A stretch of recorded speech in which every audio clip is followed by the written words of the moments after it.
Hi, this is Dr. Mahendran, Forensic Medicine and Toxicology Faculty of Prepladder. Here with us, Dr. Sonu Panwar sir, Microbiology Faculty of Prepladder. Here we are with one more important topic, essential topic, that is food poisoning. We'll be discussing about the signs and symptoms, the presentation of various food poisons, and how to diagnose it, and what are the duties of a doctor in such cases, right? So let us hand over it to sir. Thank you, sir. And as sir told, this is a very high-yield topic regarding the food poisoning and all. And before going off into the deep with the various charts, various flow charts and all, we should know what is food poisoning.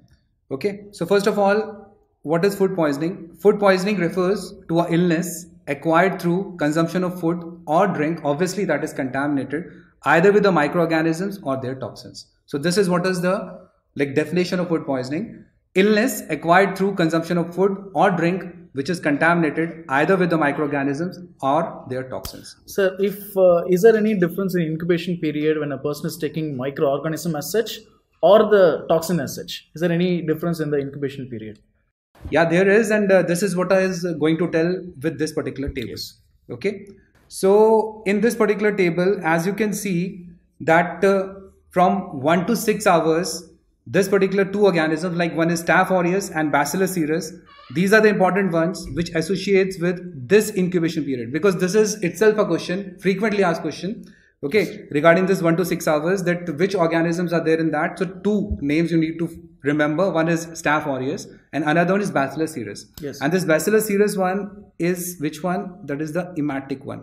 So emetic means what? Basically vomiting will be more prominent here, but it is not so that diarrhea will not be there. Diarrhea can also be there, but vomiting will be more predominant. Sir, but both the Staphylococcus aureus and Bacillus cereus both are causing same symptom, nausea, vomiting, diarrhea. But how to differentiate? Because both have similar kind of incubation period as well, and the symptoms are also same. Symptoms also same.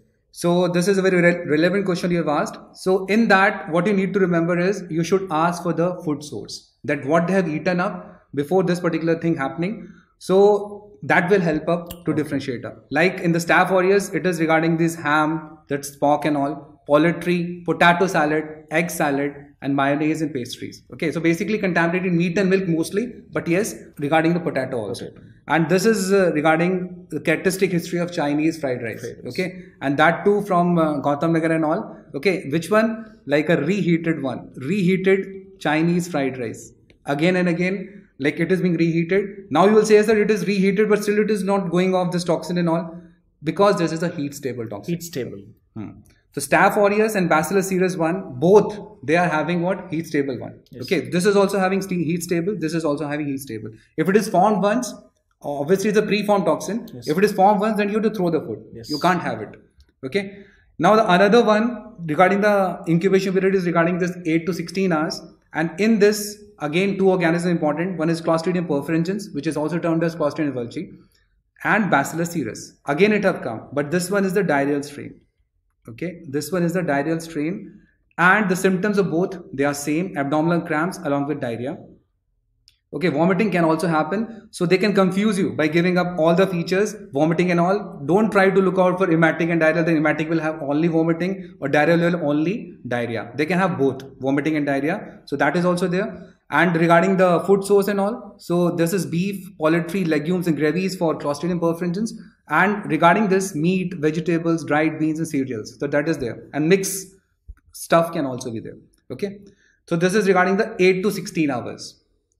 And now coming to the more than 16 hour stuff, that is number of organisms are there. Firstly, the name of them.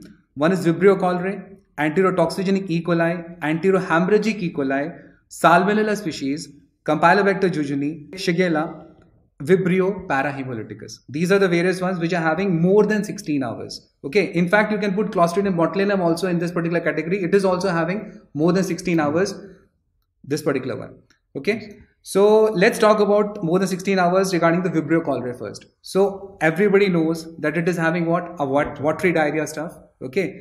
And if it is pertaining to the foods and all, these are also involved up as per the table: shellfish, which is a seafood, and these water, contaminated water, obviously with the stool sample and all, that will lead to this particular thing, infection, Vibrio cholerae. So there is one more thing, that shellfish, it also produces, associated with another toxin, that is saxitoxin. Yeah. That is another toxin which is associated with shellfish consumption. The person will present with GIT symptoms and ataxia as well. Okay. That's a good point you've told. Saxitoxin. Okay.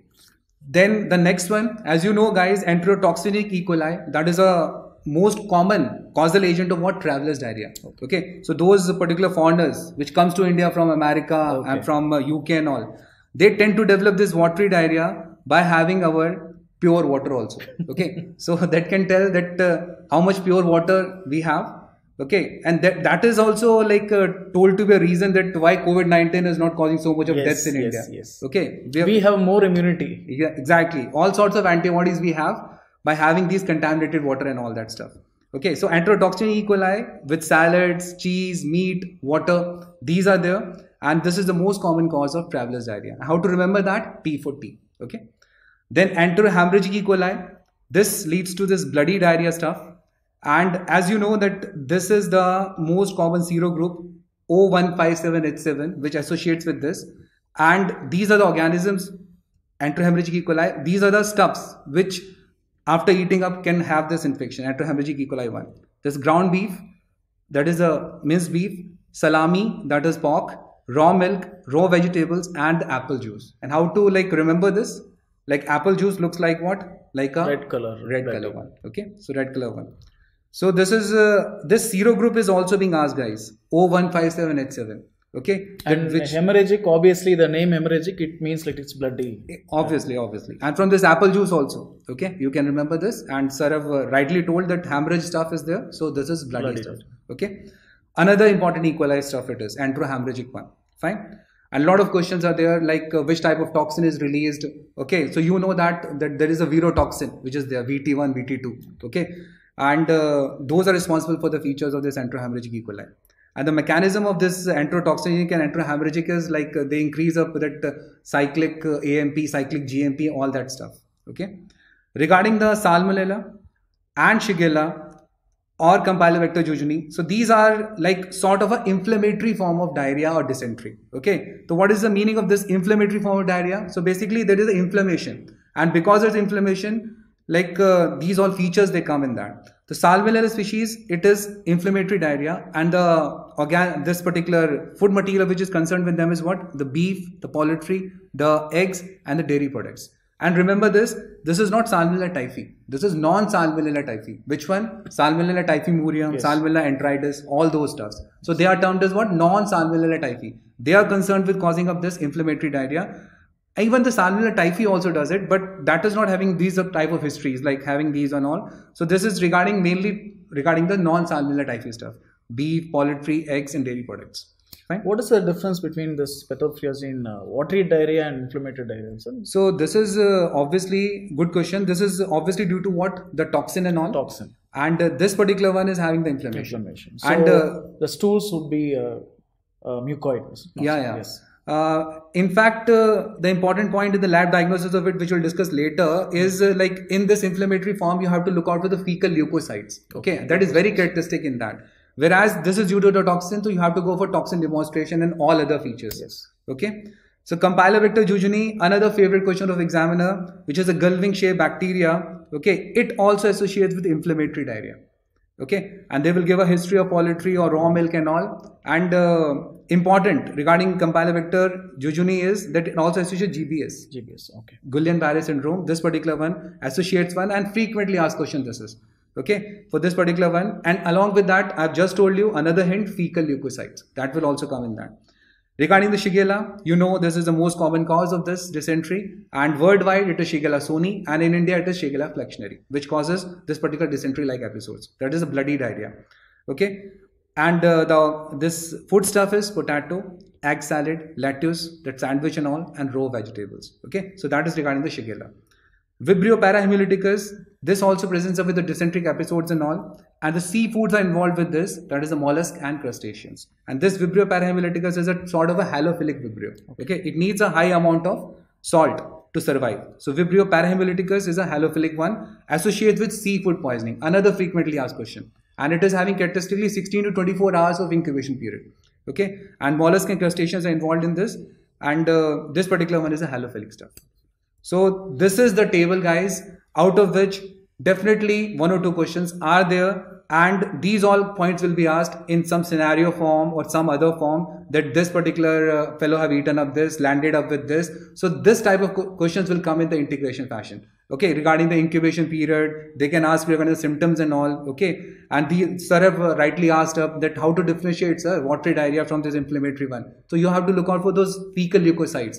So if the question is telling again and again regarding fecal leukocytes, then you should immediately like rule out Vibrio, enterotoxigenic and all. You should focus upon those which does this inflammatory form of diarrhea. So this is the way to like catch up the things, to like read up the things. Fine. Now let's talk about this also, that is botulism. And as you know that botulism obviously is done by whom? Clostridium botulinum. Yes. Okay, which is like producing lot of neurotoxins. Only one particular C2 is there, which is the antirotoxin. Otherwise, it is producing most of the neurotoxins. Okay. That is the most dangerous toxin in the world. Yeah. It is the most potent toxin in earth, some says. But it does not mean that every neurotoxin will kill.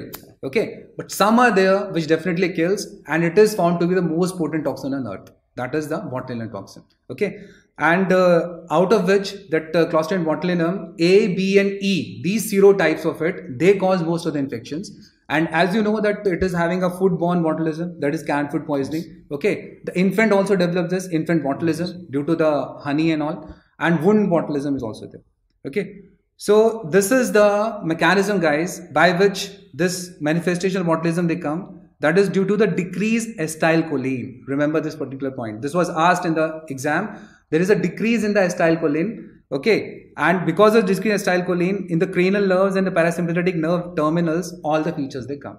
Okay, and see here the incubation period is 18 to 36 hours of this particular one, and the features like if I talk about the canned food poisoning and all, what is there? Diplopia, dysphasia, dysarthria, misarticulation of word, double vision, and characteristically this can also be found, that is a flaccid paralysis of the voluntary muscles. Okay, the flaccid paralysis, and that is descending as symmetric flaccid paralysis of the voluntary muscle. Along with that, you can have like decreased DTR, deep tendon reflexes are also decreased off. Okay, so all those features, if they are given in the question, then you should think, obviously, like after the history of that food ingestion or some other thing. Okay, so this flaccid paralysis is of paramount importance in the case of this particular syndrome that is termed as floppy infant syndrome. Okay, so sir, what ritual we have in our north side, that to a newborn we try to give up honey. Okay, and that particular honey basically we give that more activity it does, more active it becomes, but nobody notices up that where that honey is being kept for months together. Okay, so what can be there in that honey? The spores of Clostridium botulinum infantile. Yeah, and the infants, they are very susceptible for that. Okay, so they tend to develop this particular thing, that is floppy infant syndrome, which is actually the flaccid paralysis. It also termed as floppy child syndrome or floppy infant syndrome. Okay, basically it is a flaccid paralysis in them also. Okay, so better avoid in the infants what? These honey and all. Exclusive breastfeeding. Yeah, better. So there is one more point to add in flaccid paralysis. When we are talking about flaccid paralysis, I am just reminded of another fact that even the neurotoxic snake bites, they can also cause descending flaccid paralysis. Initially, it starts with ptosis. Again, here it starts with ptosis, diplopia. Similarly, the cobra bite patient or the crate bite patient, they will also present with descending flaccid paralysis. As sir was telling, you need to look for the history as well. Exactly. Right. If the patient is coming from a village and he is coming with history of snake bite, and he is presenting with descending flaccid paralysis, you obviously think of like neurotoxic envenomation, right? Or if the person is not having any kind of this snake bite, or if he is having any history of contaminated food intake, then you should obviously think of this botulism. You need to have this thing in mind, so that you'll be able to differentiate whether the person is suffering from botulism or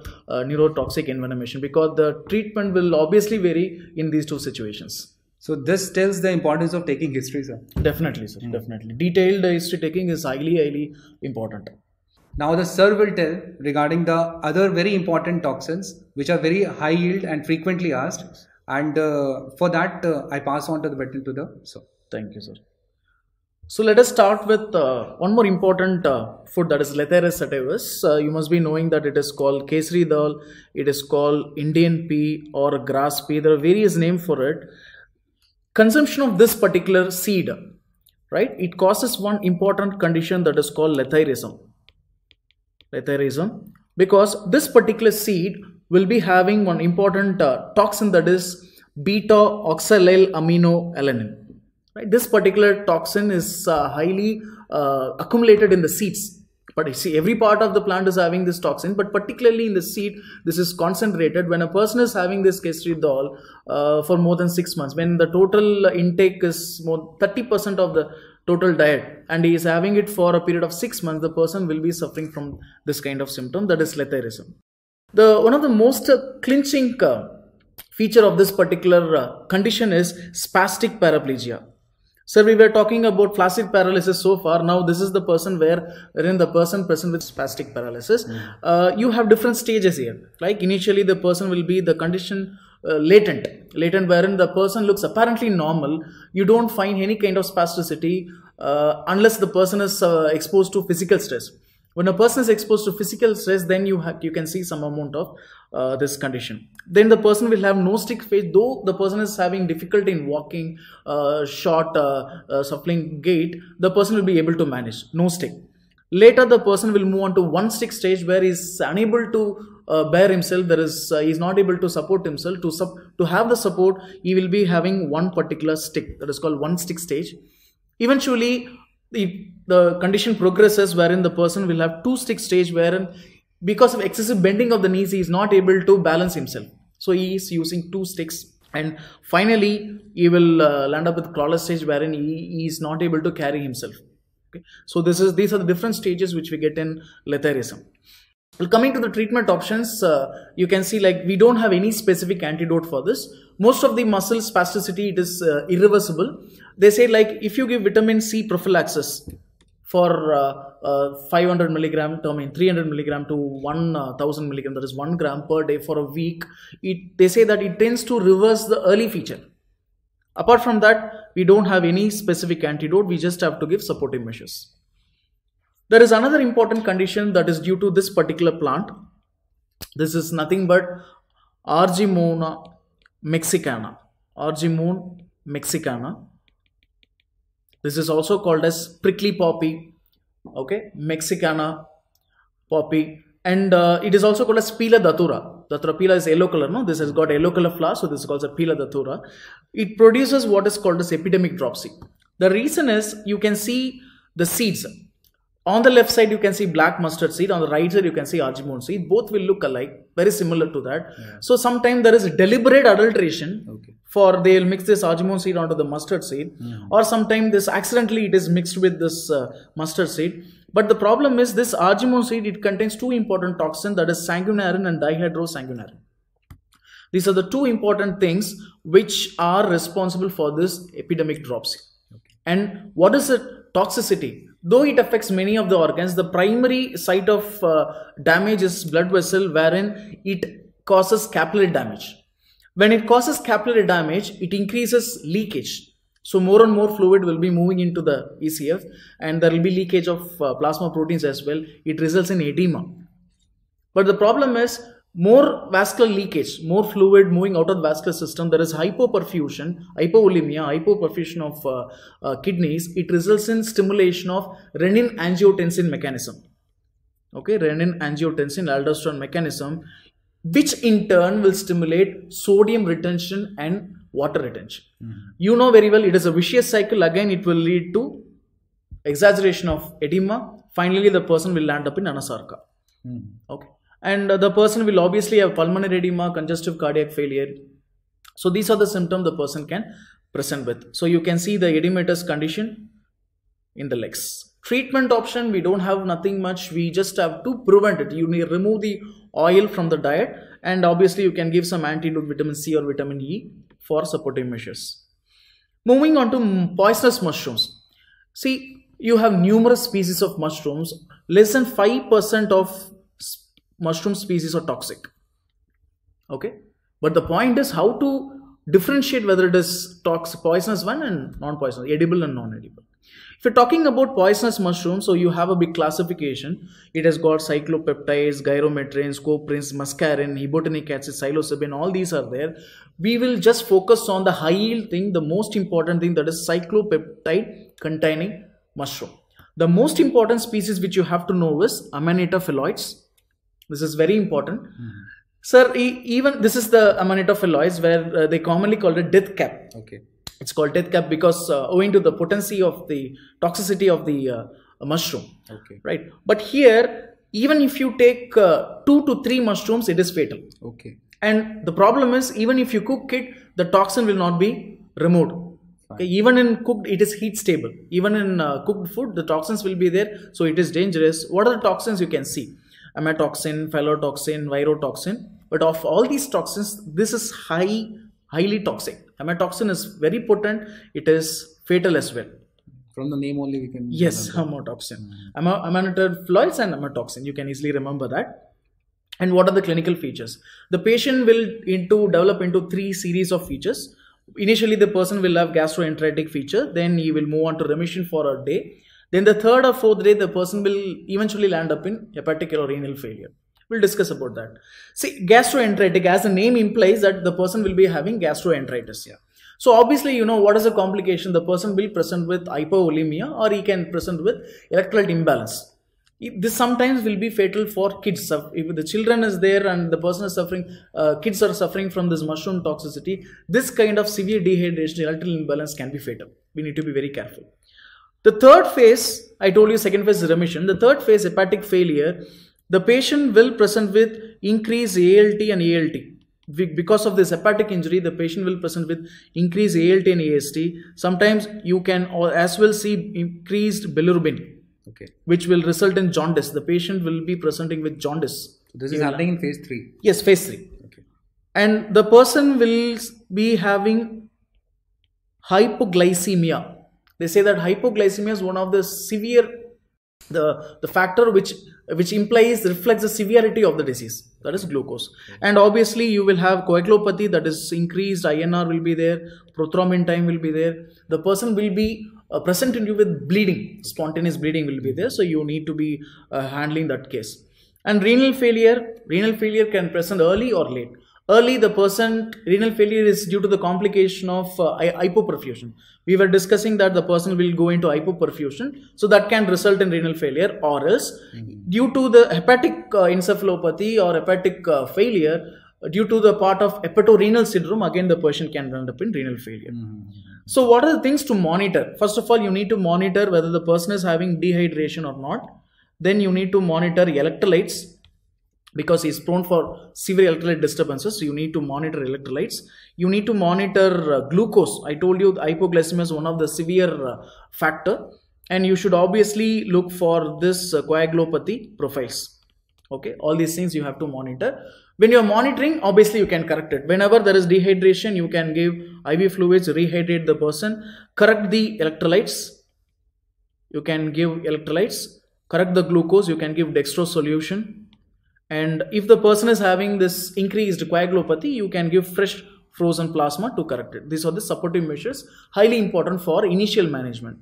Then how to decontaminate? Decontamination can be done by activated charcoal. You can give activated charcoal. The activated charcoal, it binds to the toxin, it will get excreted. Suppose if the toxin is already in the system, this is one of the common antidote which we give, benzyl penicillin.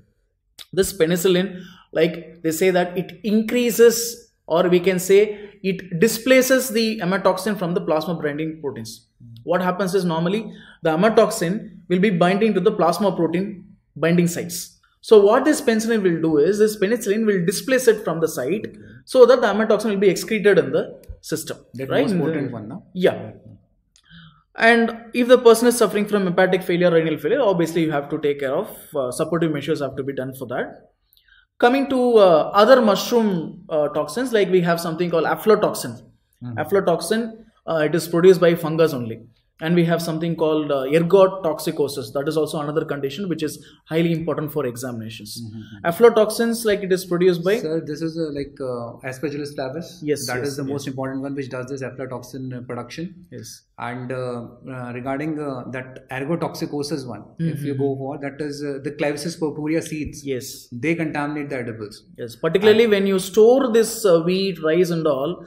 When the moisture content is more, Right. you have this fungus infestation. When the fungus is getting infested and it produces this condition, and you eat that thing and you get this condition. So this aflatoxin is related to hepatocellular carcinoma. Yeah. It is very important question also, frequently asked, that it associates with hepatocellular carcinoma. And regarding, sir, those ergotoxicosis also, there was a question. Yes. And that was like it presents with two weird signs like St. Vitus dance, St. Anthony's fire. Yes. These people will be having convulsions and involuntary movements and also St. Peter's dance, and the person will be presenting with paresthesia as well. Paresthesia, and this, ergotism, the person will be having vasoconstriction. So he will develop peripheral gangrenes. So that is why they say that the person will be having St. Anthony's fires disease, paresthesia, peripheral gangrene, convulsions. So all these features will be seen with ergotoxicosis. Fish consumption, you have few important toxins alone. I'll just let us restrict towards the most important one. Ciguatoxin is the one which causes this is the one which causes GIT symptoms. It as well causes paresthesia. This is very important because this is where you get reversal of hot and cold sensation. Paresthesia, this is very typical for ciguatoxin. And for this, you can just give amitriptyline, so that paresthesia features will be controlled. Scombrotoxin, this is again, it causes particularly histamine. Like whenever you release histamine in your body, what are the features you have got? So those features will be there. The person will be having itching, tricharia, pruritus, all these things will be there. And regarding this, sir, one question have come recently, like this combroid fish poisoning associates with which particular organism? So I like to tell, this is confused, the students are confused regarding it, that E. coli or Morgellons. So Morgellons is exclusive of it, and E. coli also does it, but if both options comes, then you have to mark up the Morgellons. That associates with combroid fish poisoning, and as sir told, that it is histamine release, which happens up after having this. So when somebody eats this decomposed fish, this Morganella is the one which converts the histidine into histamine, and when somebody eats that, the person gets all these features. And obviously you can manage with antihistamine. The third one, and that question is coming, guys, in this exam. Yeah, antihistamine. You can say the person has eaten seafood, and after some time he is presenting with all these features. Reversal of heat and cold sensation, you can think of ciguatoxin. And the same kind of feature, person eating seafoods presenting with this histamine release features, you can think of this scombrotoxin. But they won't be asking you what is the toxin, they will be asking you what is the management. So you need to say that it is antihistamine. Saxitoxin, shellfish. We have already discussed about this. Person will present with GIT features and ataxia. Tetrodotoxin, this is again very important because this is the one which is due to pufferfish. This is the one which is due to pufferfish. Because normally in people, this is edible. Pufferfish is edible. People eat this pufferfish. But the only thing is that processing of this pufferfish is very delicate. They say that this toxin is concentrated in the liver, ovary, kidneys of the fish. So when they are processing it for eating, when they are cutting it, they need to remove all these things. When they are not removing it properly, when somebody eats pufferfish, they will have obviously paralysis and paresthesia. It is very fatal. The person will present with paresthesia. The person will also present with paralysis. The person will die. It's highly fatal. That is why, though it is edible, this is a very dangerous fish. Remember the name tetrodotoxin, pufferfish. We have got this in one of the exams. Tetrodotoxin produced by pufferfish. Okay, guys. Now let us assume that you are a doctor and you have got a case of food poisoning. So what are the duties you have got legally? The first thing is notifiable diseases. If the person is, if the condition is mass consumption, you have so many cases from a single point source. It is a notifiable disease. You need to inform to the public health authority.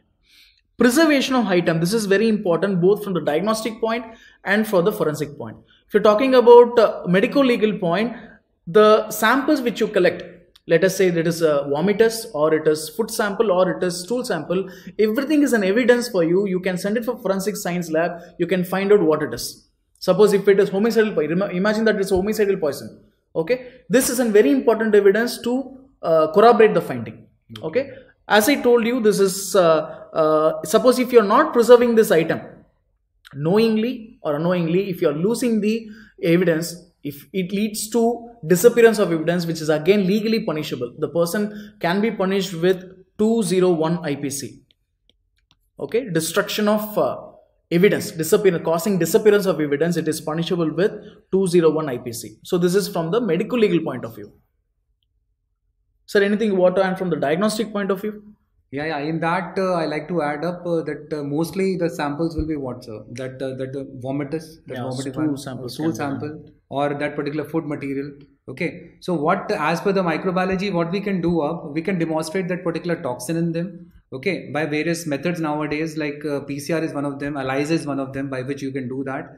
Or we can go for the culture from them. Okay. On the relevant culture material. Basically, the problem is we have to suspect of that which particular poisoning it is, and that according to that we can choose up the media. So from the incubation period, from the signs and symptoms, you need to have you need to first narrow down your diagnosis so that you will look specifically in that. Exactly.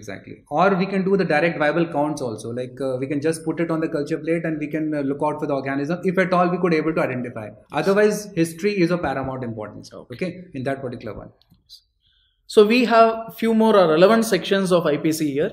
272 IPC, adulteration. If somebody adulters any food or drink, it is punishable with 272. So very common in India. Very common in India. And somebody sells it knowing that it is adulterated or noxious food or drink, it is also punishable with 272, 273. If somebody is fouling a water, it's a common source of somebody is fouling the water, that is again punishable with 277. We hope that it is strictly enforced so that at least the water sources will not be destroyed. 284 IPC, it is the one which gives punishment for any negligent contact with regard to any poisonous substance. This is in general for all poisons. 324, this is the section which gives punishment for causing hurt by poison. Okay, by any dangerous mean, which includes poison as well.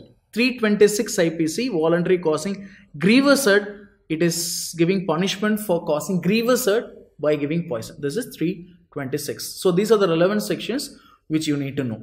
So this particular chapter, you can this is not only important for, though we say that it is high yield area for your exams, this is not only important for your exam, this is also important for your practice.